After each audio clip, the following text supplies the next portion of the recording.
الحمد لله كفى وسلام على عباده الذين اصطفى أما بعد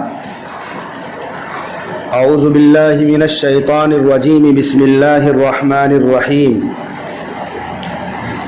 سبحان الذي أسرى بعبده ليلا من المسجد الحرام إلى المسجد الأقصى الذي باركنا حوله لنريه من آياتنا إنه هو السميع البصير صدق اللہ العظیم۔ قاری صدیق احمد صاحب باندوی رحمۃ اللہ علیہ کی طرف منسوب یہ خوبصورت اشعار ہیں۔ معراج کی شب یہ دھوم مچی وہ عرش پہ آنے والے ہیں، معراج کی شب یہ دھوم مچی وہ عرش پہ آنے والے ہیں، مشتاق زیارت آ جائیں وہ جلوہ دکھانے والے ہیں۔ جبریل سے حوروں نے یہ کہا، جبریل نے حوروں سے یہ کہا، پل بھر میں وہ آنے والے ہیں، جی بھر کے زیارت کر لینا ہم ساتھ میں لانے والے ہیں۔ معراج کی شب خالق نے کہا، جبریل ادب سے رہنا ذرا، تم شان کو ان کی کیا جانو مہمان جو آنے والے ہیں۔ پردے کو ہٹا کر رب نے کہا، محبوب ذرا اندر آنا، امت کے لیے اب ہم تم کو پیغام سنانے والے ہیں۔ اور آپ کی زبان میں معراج کی رتیا دھوم یہ اٹھی، معراج کی رتیا دھوم اٹھی، ایک راج دلارا آوت ہے، لولاک کا صحرا سر سوہت وہ احمد پیارا آوت ہے۔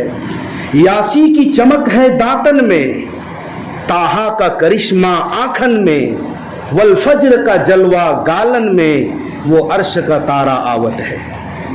حوروں نے پڑھا جب بسم اللہ، غلما نے کہا کہ الا اللہ، خود رب نے کہا ماشاء اللہ، محبوب ہمارا آوت ہے۔ معزز سامعین کرام، معراج مصطفیٰ صلی اللہ علیہ وسلم ہمارے پیارے آقا صلی اللہ علیہ وسلم کا بڑا خوبصورت اور قرآن شریف کے بعد دوسرا سب سے بڑا معجزہ ہے۔ سب سے بڑا معجزہ آقا کا قرآن ہے، دوسرے نمبر پر معجزہ معراج ہے کہ ہمارے آقا صلی اللہ علیہ وسلم کو اللہ نے عرش پر بلایا، اپنے پاس بلایا، وہ بھی جسم کے ساتھ۔ چاہے ہماری عقل میں آئے یا نہ آئے، شریعت کا ہر حکم ہماری عقل میں سمجھ میں آ جائے یہ ضروری بھی نہیں ہے۔ ہمیں سمجھ میں آئے تو بھی ماننا ہے، سمجھ میں نہ آئے تو بھی ماننا ہے۔ اسی لیے معجزہ کو معجزہ ہی کہا جاتا ہے، یہ عجز سے ہے، یعنی ایسا کام جو تمام انسان اس کام کے کرنے سے عاجز ہو جائیں۔ اگر معجزہ ہماری سمجھ میں آ جائے اور انسان معجزہ والا کام خود کر لے تو وہ معجزہ نہیں رہتا۔ ہمارے آقا صلی اللہ علیہ وسلم نے مکہ مکرمہ کی ایک پہاڑی پر چڑھ کر انگلی کا اشارہ کیا تو چاند ٹکڑے ہو گئے۔ یہ کیا تھا؟ ہمارے نبی کا معجزہ تھا۔ عقل کہتی ہے یہ ہو نہیں سکتا، ہماری سوچ کہتی ہے یہ ہو نہیں سکتا، لیکن میرے مصطفیٰ کے اوپر اللہ نے انعام کیا اور اللہ نے قدرت دی تو چاند ٹکڑے ہو گئے، تو ہم مانتے ہیں کہ معجزہ ہوا ہے۔ ہمارے آقا نے درخت کو بلایا، اے درخت ادھر آ، اور آ کر گواہی دے۔ درخت زمین سے نکلا جڑوں سمیت اور زمین کو پھاڑ کر وہ درخت میرے آقا کی خدمت میں آ گیا اور گواہی دی۔ ہماری عقل کہتی ہے یہ ہو نہیں سکتا، لیکن ہو گیا وہ کام، کہا جائے گا اسی کو تو معجزہ کہا جاتا ہے۔ معجزہ کس کو کہتے ہیں؟ جو ہماری عقل سے ماورا ہے، ہمارے بس سے باہر کی بات ہے، اسے معجزہ کہتے ہیں۔ عیسیٰ علیہ السلام مٹی کا پرندہ بناتے تھے، کس کا؟ مٹی کا۔ کوا بنایا، مینا بنایا، چڑیا بنایا، اور عیسیٰ علیہ السلام مٹی کا بنا کر ہوا میں اڑاتے تھے تو وہ پرندہ ذی روح ہو کر اڑنے لگتا تھا۔ پرندہ مٹی کا بنا ہے لیکن اڑ گیا ہے۔ عقل کہتی ہے یہ ہو نہیں سکتا، مگر چونکہ نبی کے ہاتھ پر ہو گیا تو معجزہ ہے وہ۔ تو ہماری عقل کہتی ہے، جدید قسم کے لوگ کہتے ہیں، ماڈرن زمانے کے لوگ کہتے ہیں کہ آقا صلی اللہ علیہ وسلم کا جسمانی صحت کے ساتھ، جسم و روح کے ساتھ